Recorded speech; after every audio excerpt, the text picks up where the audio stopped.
자, 전 시간에는요, 일반적 공구가 어떻게 움직이는지에 대한 개념을 좀 설명해 드린 거고요. 그럼 실질적으로 여러분들이 이제 프로그램을 짜야 되는데, 그 프로그램 짜는 그 좌표값 위치를 이제, 다시 한번 설명을 좀 드리도록 할게요. 자, 우선 방식은 똑같아요. 우선 도면을 보시게 되면 도면 분석하셔야 되겠고, 지금 화면상에서는 구분이 안 되지만, 외형선하고 치수선은 구분이 돼 있어요. 한번 또 여러분 도면을 한번 보세요. 도면 보시면 구분되어 있을 거고요. 외형선과 치수선을 잘 구분시켜 주시고, 그 다음에 이제 원점을 찾아야 돼, 원점. 그 다음에 조도 찾아갈까요, 조? 자, 조 위치도 찾아주시고. 그럼 현재 원점은 요걸 말하는 거죠. 현재 보이는 여기. 그래서, 여기가 이제 원점이고요. 원점 위치. 그 다음에 조는 이제 요게 조가 되겠죠. 해칭 처리된. 그래서 두 개를 우선 체크해 주시고, 그 다음에 전 시간은 이제 안 배웠는데요. 선의 끝점을 찾아야 돼. 선의 끝점 찾기. 이 CA 선반 같은 경우에는요, 공구가 움직일 때 어떤 직선에 따라서, 그러니까 직선 형상을 따라 움직이는데, 이때 필요한 요소가 양쪽 끝점. 양쪽 끝점만 필요하거든요. 그 양쪽 끝점에 대한 그 개수를 파악을 해야 돼, 개수.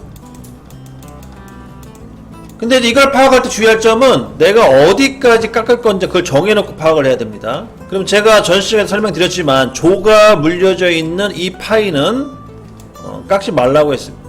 그렇기 때문에 실질적으로 공구는 여기까지만 움직여 주시면 돼요. 요 점까지. 그럼 요 점까지의 개수를 이제 파악하시는 거죠. 그럼 개수 한번 해볼까요? 자, 역으로 갑니다. 먼저 얘가 1번이 될 거고 1, 그 다음에 2, 그 다음에 3, 그 다음에 4, 그 다음에 5, 그 다음에 6, 그 다음에 7, 그 다음에 8, 그 다음에 9, 그 다음에 원점까지 총 10개가 되네요. 자, 여러분들 빨리 세보세요. 10개 나오는지 안 나오는지. 만약에 10개가 안 나오고 9개가 나왔던가, 아니면 뭐 11개가 나왔다. 그러면 저 아니면 여러분들 중에 누구 한 명이 틀린 거예요. 그럼 틀리면 굳이 프로그램 짤 필요가 없어요. 불량 난 거예요. 이 선의 끝점 찾기의 장점은 뭐냐? 초보자들한테 제일 좋아요. 왜냐? 이 끝점 개수가 다르면 무조건 불량. 굳이 힘들게 프로그램 짤 필요가 없다는 거예요. 그래서 무조건 개수를 파악을 꼭 해주시고요. 10개가 현재 나왔습니다. 원점 포함해서 10개.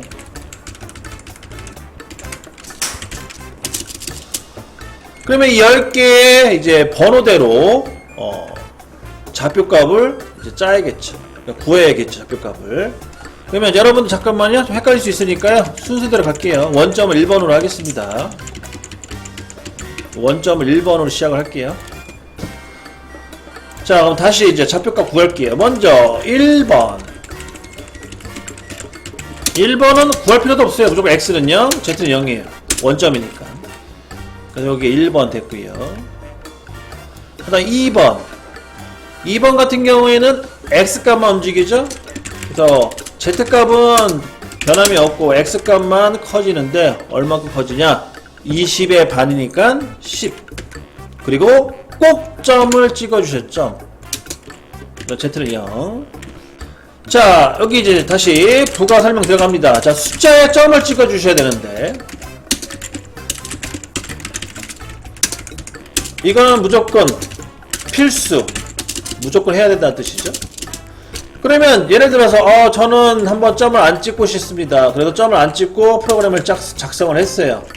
그러면 이걸 이제 우리 CA3반이 받아들여서 실제 움직여야 되는데, 그 움직일 때 CA3반은 이걸 어떻게 움직이냐? 예를 들어 10 하고 점을 안 찍었다. 그럼 실제로 얘는 어떻게 인식되냐면 0.01이 돼버려요. 100분의 1로 바뀌어버립니다. 근데 만약에 점을 찍었다. 그러면 10 그대로 인식을 합니다. 그럼 이게 뭔 말이냐? 점을 안 찍게 되면요 1000분의 1로 바뀌어요. 0.001로 바뀝니다. 점을 안 찍게 되면. 나중에 점을 안 찍고 프로그램 짜는 것도 제가 하나 또 알려드릴 건데, 거기에 이제 활용이 됩니다. 그래서 정리하자면, 점을 찍고 점을 안 찍었을 때, 점을 안 찍었을 경우에는 이렇게 입력을 하면 돼요. 1000. 그러니까 점을 찍었을 때 1로 입력하시면 되겠고, 점을 안 찍었을 때 1000을 입력하면 동일하게 움직이는 건 같아요. 얘도 1로 움직이는 거고, 얘도 1로 움직여요. 그렇게 이제 활용하는 건데, 요게 가끔 써먹어요. 그래서 자주 써먹는 건 아니고 가끔. 그 대신에 이제 또 주의할 점 요거 있어요. 요걸로 많이 싸워요. 0. 0은 점을 찍을까요? 안 찍을까요? 이거 가끔 술 먹다가 이거 갖다가 괜히 기분 상하시는 경우가 있더라고요. 대부분 이렇게 싸워요. 이 둘 다 이 교육기관을 나온 거예요. 교육을 받는데. 야, A라는 선생은 점 찍지 말랬어. A라는 선생이 점 찍지 말래. 안 찍어도 된대. 근데 이제 또 다른 분은 야, B 선생은 점을 무조건 찍으라고 했어. 이게 어떤 게 말이 맞는 거야? 하면서 막 이제 막 묵시각시 하는 거예요. 별것도 아니지만 사실. 그럼 이거는 굳이 고민할 필요도 없어요. 그냥 입력하시면 돼. 시인선반에다 0. 0점을 입력을 해요. 그러면 시인선반 어떻게 받아들여요? 얘는 0.000. 얘는 그냥 0. 이렇게 받아들이는 거죠. 이게 차이가 있어요, 없어요? 없죠. 없어요. 그러니까 이거 싸울 필요가 없는 거예요, 사실은. 그러니까 점을 찍어도 되고, 안 찍어도 되고, 그냥 편한 대로 하십시오. 그렇게 정답이 있는 건 아닙니다. 자, 이렇게 해서 정리하고요. 그 다음에 이제 3번 갑니다. 3번. 자, 3번은 여기네요. 여기. 얘는 헷갈려 하시면 안 돼요. X축 안 움직여요. X는 10점 유지가 되는 거고, Z축은 움직이죠? 10만큼 움직입니다. 근데 이제 부호를 보셔야 돼요. 그죠? 부호는 왼쪽이에요. 마이너스, 9시 방향이니까 마이너스 10점. 이렇게 좌표값을 구해주셔야겠고요. 그 다음에 4번 갑니다.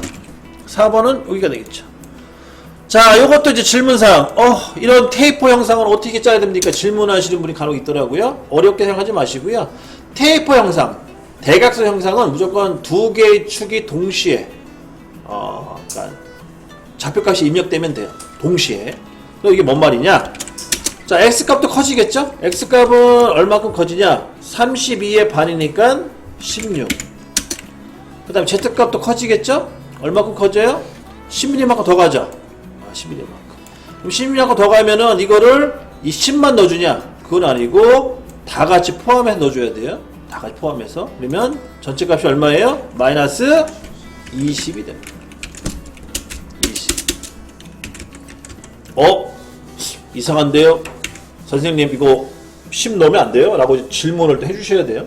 자, 그러면은 또 갑자기 이제 또 샛길로 세야죠. 자, 이제 또 갑니다. 공구를 이동할 때요. 공구를 이동할 때 원점을 지정하고 이제 좌표값을 구하잖아요. 이때 구하는 방법은 두 가지 방식이 있어요. 어떤 방식이 있냐? 하나는 절대지정, 두 번째는 상대지정이 있어요. 여러분들 캐드 같은 거 해보신 분들은 아실 거예요. 캐드를 사용해보신 분들은 아실 텐데, 예를 들어 캐드 같은 경우는 X, Y, 상대지정 같은 경우에는 골뱅이 X, Y 이런 식으로 이제 입력하거든요. 캐드에서는 이렇게 입력을 하고요. 그러면은 CA 선반 같은 경우에는 어떻게 입력을 하냐? 자, CA 선반은 자 절대지정 마찬가지로 X, Z를 입력하시면 돼요. CA 선반 같은 경우에는. 그러면 상대지정은 어떻게 입력합니까? 상대지정은 U, W로 입력합니다. 이렇게 입력을 하시게 되면 CA 선반이 9번에 들어가요. 그래서 X, Z를 입력하게 되면 절대지정, 그 다음에 U, W를 하게 되면 상대지정이 됩니다. 자, 또 질문 들어와야죠. 절대지정이 뭡니까? 상대지정이 뭡니까? 막 이렇게 질문을 해주셔야 돼요. 그럼 절대지정이 뭐냐? 자, 절대지정을 다시 풀이해서 설명하자면 절대지정 원점. 자, 원점을 알겠죠? 원점이 다른 말로 X형, Y형, Z형을 말하는 거예요. 이 원점이 고정이라는 뜻은 못 움직이게 한다는 거죠. 못 움직이게. 원점이 고정인 상태에서 공구를 이동하는 방식이라는 방식. 그거를 절대지정이라고 합니다. 즉, 현재 여러분들 도면에 보이는 원점 있죠? 그 원점이 안 움직여요. 이 원점은 딱 고정이에요. 거기서부터 무조건 계산을 하셔야 돼요. 여기가 0,0이잖아요? 시작 위치가 여기이기 때문에 어딜 가든지 여기서부터 계산을 해주셔야 돼요. 그게 절대지정 개념입니다. X형, Z형이 딱 어디 한 지점에 정의자 놓고 거기서부터 치수를 계산하는 방식. 그걸 절대지정 방식이라고 하고요. 그럼 상대지정은 뭐예요? 라고 질문하게 되면 상대지정 같은 경우에는 이 절대지정의 반대가 되겠죠? 그래서 공구가 움직여요. 원점이 이동을 해. 원점이 이동을 한다. 그러면 원점이 이동을 한다 그러면 또 어떻게 생각하냐? 그럼 막 이동하는 줄 알아요. 일로 갔다가 절로 갔다가 막 헷갈리게. 근데 그건 아니고 얘도 룰이 있죠. 룰 규칙이 있습니다. 어떤 규칙이 있냐? 공구의 종점. 자, 공구의 종점이 이제 마지막 점이랍니다. 마지막 점. 아니 끝점이라 합시다. 끝점. 자, 끝점이라는 얘기 나오면은 저게 또 뭔 말이냐라고 또 고민을 하는 경우가 있어요. 자, 끝점이라는 거는 어렵게 생각하지 마시고요. 여기 잠깐 보시면 제가 아까 여기 직선 이렇게 걷죠? 직선 이렇게. 이 직선에는 특징점이라고 해서 특징점. 캐드 해보신 분들은 아실 거예요. 오스냅이라고 특징점. 그 특징점이 우리말로. 이 특징점이 잡히는데 먼저 잡히는 점은 끝점 양쪽 끝점이 하나씩 잡히고요. 그 다음에 중간점이 잡혀요. 이게 이제 어떤 선이도 다 있어요. 총 3개의 점은 선이 길든 짧든 대각선이든 다 잡히는 점이에요. 이 특징점이 있는데 이 특징점 중에 우리는 뭘 쓰는 거냐? 양쪽 끝점만 쓰는 거야. 양쪽 끝점. 그러면 양쪽 끝점을 쓸 때 처음에 공고가 이렇게 딱 왔어요. 여기서부터 이제 일로 갈 거예요. 그러면 이 끝점이 이제 뭘로 바뀌냐? 단어가 시작점으로 바뀌어요. 여기가 시작점. 양쪽 끝점 중에 한 점이 시작이 되는 거고요. 그럼 반대쪽은 무조건 끝나는 거니까 끝점이 되겠죠? 그러면 공구가 무조건 여기로 왔을 때 얘기하는 거예요. 시작 말고 끝나는 지점으로 갔을 때 그거를 여기에서 이제 이 얘기입니다. 지금 공구의 끝점으로 원점이 이동되면서 그 다음에 공구가 움직이는 거죠. 움직이는 방식. 아니 이동하는 방식. 이동이라는 단어가 많이 드네요. 그래서 원점이 이동을 하는데 어디로 가냐? 공구의 끝점으로 원점이 이동되는 거예요. 그리고 다시 공구를 이동합니다. 그럼 이렇게 되면은 어떤 식으로 이제 변화가 생기냐면 잠깐 보세요. 쓰는 건 제가 다시 보여드리고, 자, 예를 들어 이 밑에 부분을 가지고 설명할게요. 자, 공구가요 여기로 왔어요. 여기가 시작점이 되는 거죠. 그 다음에 다시 여기로 왔어요. 여기가 끝점이 되는 거죠. 그리고 원점이 어디로 간다고요? 원점이 여기로 간다는 거예요. 여기로 가게 되면 여기가 이제 좌표로 따지면 어떻게 돼요? X0, Z0이 되는 거죠. 그리고 다시 여기로 이동할 거예요. 그러면은 원점이 여기이기 때문에 이 거리값만 계산해 주면 돼요. 이 거리값. 실제 가는 거리값만. 그게 상대지형 개념입니다. 그러니까 절대지형이라는 거는 원점이 고정이기 때문에 여기로 가려면 여기서부터 여기까지 얼마, 여기서부터 여기까지 얼마 이렇게 계산해 줘야 되는데, 상대지형 같은 경우에는 원점이 계속 이동을 하기 때문에 내가 실제로 가는 거리값만 좌표값을 넣어줍니다. 그게 상대지형 방식. 그럼 여러분들은 이제 고민을 하셔야 돼요. 우리 강사님 얘기를 다 들었어. 그럼 나는 이제 절대와 상대 중에 하나 선택을 해야 돼. 그럼 여러분들은 어떤 방식을 써야 되냐? 당연히 절대지형 방식으로 써야 됩니다. 이유는 뭐냐? 상대지형은요 중간에 틀리잖아요? 못 찾아요. 중간에 틀리면 찾기 어려워요. 이게 계속 밀리기 때문에. 근데 절대지형은 틀린 걸 찾을 수가 있어요. 그나마 쉽게. 왜냐면 값이 딱 정해져 있기 때문에. 그래서 초보자들 같은 경우는 절대지형을 많이 쓰고요. 그 다음에 여러분들 캠이라고 하세요.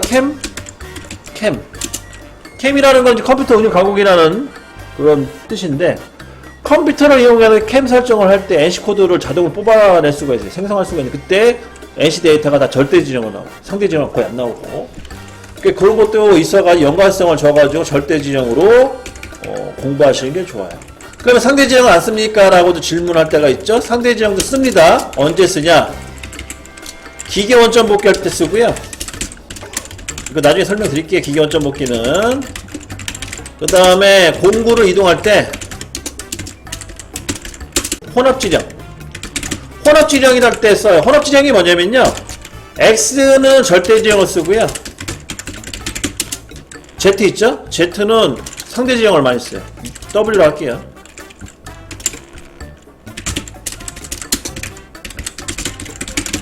그래서 X축은 절대지형을 많이 쓰고 Z축은 W라고 해서 상대지형을 많이 씁니다. 이걸 혼합지형이라고 해요.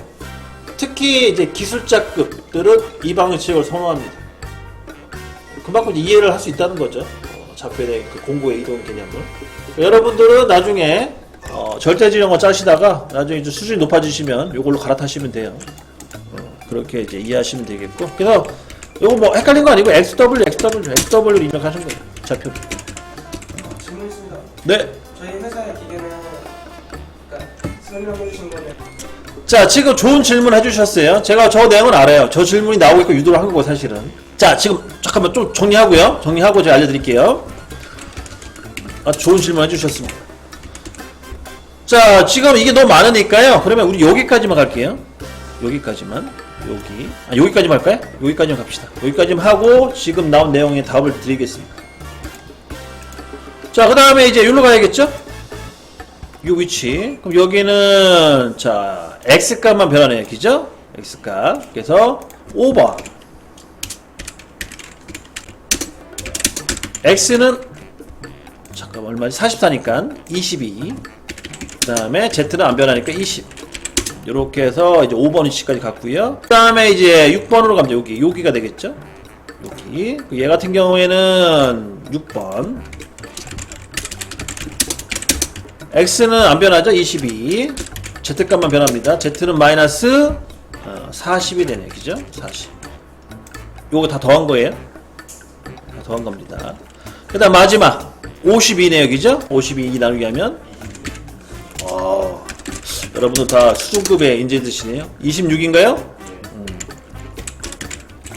z는 마이너스 40. 자, 이렇게 해서 절대지정 방식으로 해서 좌표값을 구했습니다. 자, 이렇게 해서 생성을 했어요.